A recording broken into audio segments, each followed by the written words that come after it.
చివరకు ఐపీ పెట్టినోడు కూడా ఈ రకంగా మాట్లాడారు.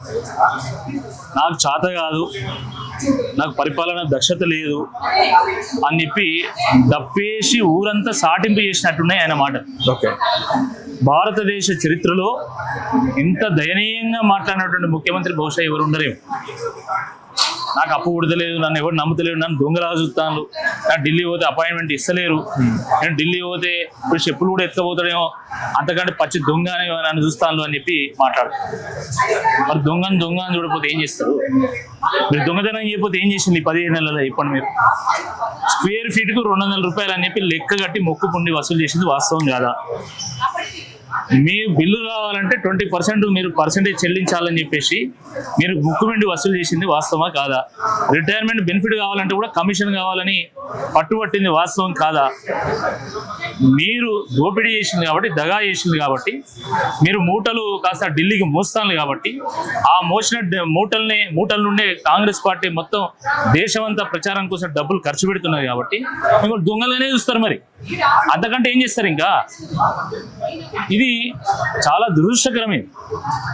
జిఎస్డిపిలో నెంబర్ 1గా, పర్ క్యాపిటల్లో నెంబర్ 1గా, విద్యుత్ వినియోగంలో నెంబర్ 1గా, ధాన్య రాసుల్లో నెంబర్ 1గా విరాజిల్లినటువంటి తెలంగాణ ఈరోజు ఫీజు రింబర్స్మెంట్ డబ్బులు లేవని, స్కాలర్షిప్లకు డబ్బులు లేవని, రైతు బీమాకు డబ్బులు లేవని ఈరోజు మాట్లాడుతున్నదంటే అది మీ దిగజారుడుతనానికి నిదర్శనం కాదా అని చెప్పి ఈ సందర్భంగా నేను ప్రశ్నిస్తాను.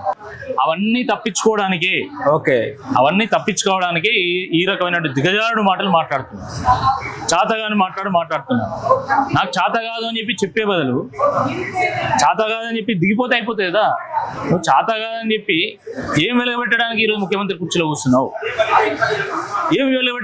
ముఖ్యమంత్రి కుర్చీలో కూర్చున్నావు? కాబట్టి కాంగ్రెస్ పార్టీ ఇప్పటికైనా ఆలోచించుకోవాలి. ఇలాంటి వ్యక్తి కాంగ్రెస్ పార్టీ ముఖ్యమంత్రిగా కొనసాగడానికి అర్హత ఉందా? అవసరమా?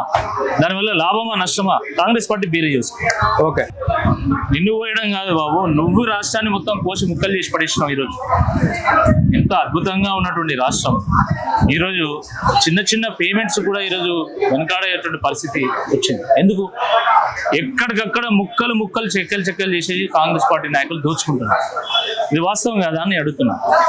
కాబట్టి కాంగ్రెస్ పార్టీ నాయకులు ఆలోచించుకోవాలి. ఆయన ఏమో అంటే నేను ఏం మాట్లాడినంటే ఉద్యోగస్తుల గురించి ప్రధానంగా ఉద్యోగస్తులకు ప్రజలకు మధ్య చిచ్చు పెట్టేటువంటి ప్రయత్నం చేసి ఉద్యోగస్తులను లేదా ప్రజల్ని ఈరోజు ఉద్యోగస్తుల మీద ఉసిగోలు పెట్టేటువంటి ప్రయత్నం చేసి నేను 10 లక్షల మందితో సభ పెడతా, అక్కడ ఎప్పుడు నేను మొత్తం మేమే అన్ని గుంజుకుంటామో కానీ మిగిలింది ఉంటేనే ప్రజలకు ఇస్తామని చెప్పేసి ఏమన్నా ఆలోచన ఉందా? ఈ ఉద్యోగస్తులు ఆ రోజు సకల జనుల సమ్మె చేస్తే, పెన్ డౌన్ చేస్తే, అనేక త్యాగాలు చేస్తే తెలంగాణ వచ్చింది. వాళ్ళు ఏం కోరుకుంటున్నారు? ఈరోజు మాకు డిఏ ఇవ్వమని కోరుకుంటున్నారు, పిఆర్సీ ఇవ్వమని కోరుతున్నారు, మాకు బెనిఫిట్స్ ఇవ్వమని కోరుతున్నారు. తప్పేంది అంటున్నా. మేనిఫెస్టోతో సంబంధం లేదండి. నేను మేనిఫెస్టో పెట్టిన విషయం నేను ప్రస్తావించాను. ఎందుకంటే ఈ ప్రొసీజర్ ప్రకారం రావాల్సినటువంటి అన్ని రాష్ట్రాల్లో డిఏలు ఇస్తారు, అన్ని రాష్ట్రాల్లో పిఆర్సీ ఇస్తారు. ఇక్కడ కూడా ఏమని అడుగుతున్నారు? తప్పేంది నేను అడుగుతున్నా. ఉద్యోగస్తులు అడిగేటి గొంతమ్మ కోరికలు ఏం కావు కదా, వాళ్ళకు ప్రాసెస్ ప్రకారం రావాల్సినటువంటివి కదా. అయినా కూడా ఈరోజు మీరు ఈ రకంగా మాట్లాడడం అంటే ఇది ఉద్యోగస్తులను అవమానపరచడమే. తప్పకుండా రాష్ట్ర ఉద్యోగులు ఆలోచన చేస్తారు. మీ నినాదాలను విధానాలుగా మార్చి, పరిపాలన విధానాలుగా మార్చి వాటిని అమలు చేస్తున్నటువంటి ఉద్యోగస్తులను పట్టుకొని, ఆ వారధులను పట్టుకొని ఈరోజు వాళ్ళని మోసగాళ్ళుగా, వాళ్ళ ప్రజల్ని పీక తినేటువంటి వాళ్ళుగా చూపేటువంటి ఒక ప్రయత్నం ఏదైతుందో చాలా దుర్మార్గం, చాలా దురదృష్టకరం.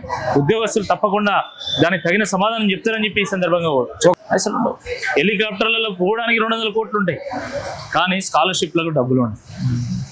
ఢిల్లీకి 42 సార్లు పోయి 400 కోట్లు ఖర్చు పెట్టడానికి డబ్బులు ఉంటాయి, కానీ ఇప్పుడు మిగతా రైతు బీమా ప్రీమియం చెల్లించడానికి మాత్రం డబ్బులు ఉంటాయి. ప్రయారిటీ ఏంది? అనుభవ రాహిత్యం వల్ల, అవగాహన రాహిత్యం వల్ల, మీకు ప్రాంతం పట్ల, ప్రజల పట్ల ప్రేమ లేకపోవడం వల్ల, ఒక ప్రణాళిక లేకపోవడం వల్ల, చిత్తశుద్ధి లేకపోవడం వల్ల ఈ రకమైన పరిస్థితి నిర్మాణం. ఇది వాస్తవం కాదా అని నేను అడుగుతా ఉన్నాను. ఎస్డిపిలో నెంబర్ 1గా ఉన్నటువంటి రాష్ట్రం దివాలా తీసింది నువ్వు ప్రకటిస్తున్నావు అంటే అది నీ నిర్వాహకం కాదని అడుగుతున్నాను. కాబట్టి దీనికి కాంగ్రెస్ పార్టీ నాయకులు సమాధానం చెప్పాలి, లేకపోతే తప్పకుండా ప్రజలే బుద్ధి చెప్తారు.